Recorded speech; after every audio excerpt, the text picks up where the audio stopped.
महायुतीमध्ये अतिशय सौहार्दपूर्ण वातावरण आहे। महाराष्ट्राचे लोकनेते माननीय देवेंद्रजी फडणवीस साहेब, एकनाथजी शिंदे, अजित पवार आणि आमचे सर्व महायुतीचे सर्व समन्वयक आम्ही सगळेजण मिळून अतिशय उत्तम प्रमाणे आमचा समन्वय आहे। राज्यामध्ये मंत्रिमंडळाची घोषणा होईल, राज्याचा मुख्यमंत्री घोषित होईल। राज्यामध्ये अतिशय चांगल्या पद्धतीचं वातावरण आहे। जनतेने कौल आम्हाला दिलेला आहे।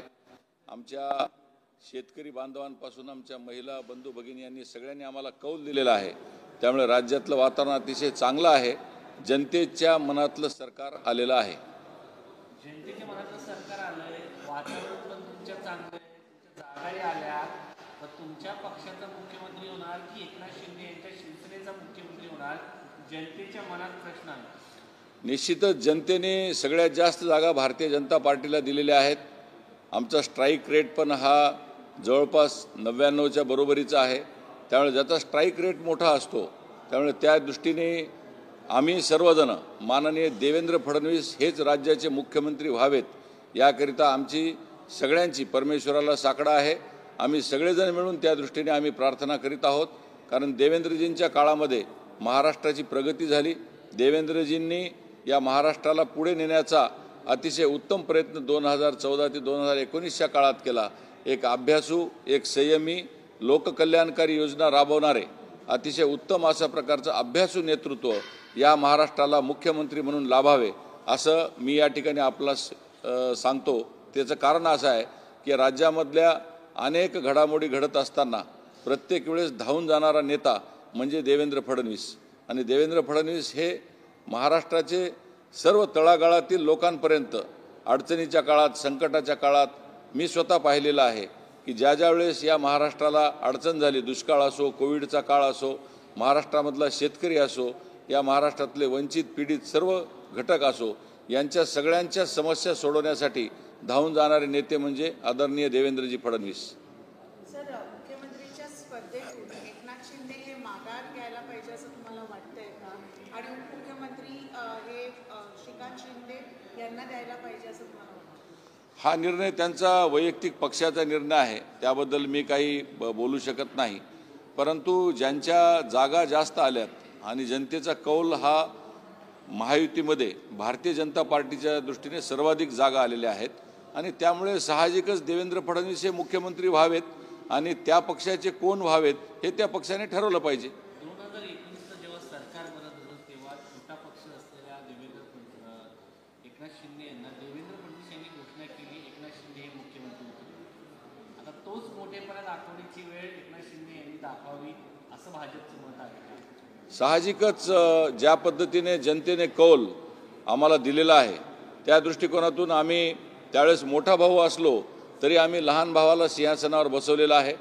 त्यांच्या नेतृत्वामध्ये महाराष्ट्राने प्रगती केलेली आहे, त्यांच्या नेतृत्वामध्ये देवेंद्रजींनी काम केलेलं आहे। त्यामुळेच आता मागच्या वेळेस ज्या पद्धतीने आम्ही त्यांना मोठा भाऊ म्हणून जेव्हा सिंहासनावर बसवलं आहे, त्यावेळेस यावेळेस पण त्यांनी मनाचं औदार्य दाखवावं आणि भारतीय जनता पार्टीचा मुख्यमंत्री होण्यासाठी त्यांनी रस्ता मोकळा करावा। एकनाथ शिंदे ॲडमेंट आहेत, त्यांचे कार्यकर्ते ॲडमेंट आहेत की ते मुख्य कारण की त्यांच्या चेहऱ्याला घेऊन ही इलेक्शन निवडणूक लढवली? अजिबात एकनाथ शिंदे ॲडमेंट नाही आहेत। एकनाथ शिंदे हे जनतेतला माणूस आहे।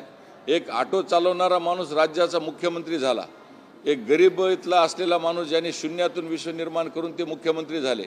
आणि एकनाथ शिंदे हे कधी ॲडमेंट नसतात। मी देखील जेव्हा जेव्हा त्यांना भेटायला जातो तेव्हा माझ्या सगळ्या गोष्टी ऐकून घेतात। माझ्या मतदार क्षेत्रातले अनेक विषय त्यांनी एका फटक्यात त्यांनी सोडवलेले आहेत। त्यामुळे मला तरी एकनाथ शिंदेंच्याबद्दल अतिशय मनामध्ये आदर आहे आणि निश्चितच ते देवेंद्रजींना मुख्यमंत्री होण्यासाठी मोठ्या मनाने आणि अंतःकरणाने त्यांचा स्वीकार करतील। मुख्यमंत्री पदाला घेऊन एक शेवटचा प्रश्न सर, ज्या प्रकाराने आता 4 दिवस झाले अद्याप मुख्यमंत्री निवडलं गेलं नाहीये, इतकी वेळ लागते, त्याला घेऊन विरोधक म्हणतायत हे मोदी आणि शहाचा फेलियर आहे, मुख्यमंत्री निवडता येत नाही। विरोधकांना एवढी मोठी चपराक बसलेली आहे, त्यांनी आता स्वतःचं आत्मचिंतन करावं। एवढा मोठा पराभव झाला, त्यांचा विरोधी पक्ष नेता देखील होऊ शकत नाही। त्यांचा स्ट्राईक रेट हा त्यांनी स्वतः तपासावा आणि विरोधकांना जनतेने स्थान त्यांचं दाखवलेलं आहे। त्यांनी आमच्याकडे बोट दाखवल्यापेक्षा त्यांनी स्वतःचं आत्मपरीक्षण करावं आणि ध्यानाला, चिंतनाला आणि मननाला कुठेतरी जावं विरोधी पक्षांनी कारण त्यांची जी भूमिका असते ही नेहमी निगेटिव्ह राहिलेली आहे. झालेल्या पराभवाचं चिंतन करावं आणि आमच्या या प्रचंड विजयाचं त्यांनी महाराष्ट्रातल्या जनतेने आम्हाला जो काही आशीर्वाद दिलेला आहे त्याला त्यांनी स्वीकार करावा. तुम्ही आज सर संसदेत काही इम्पॉर्टंट मुद्दे मांडणार आहेत, काय त्याच्यावर?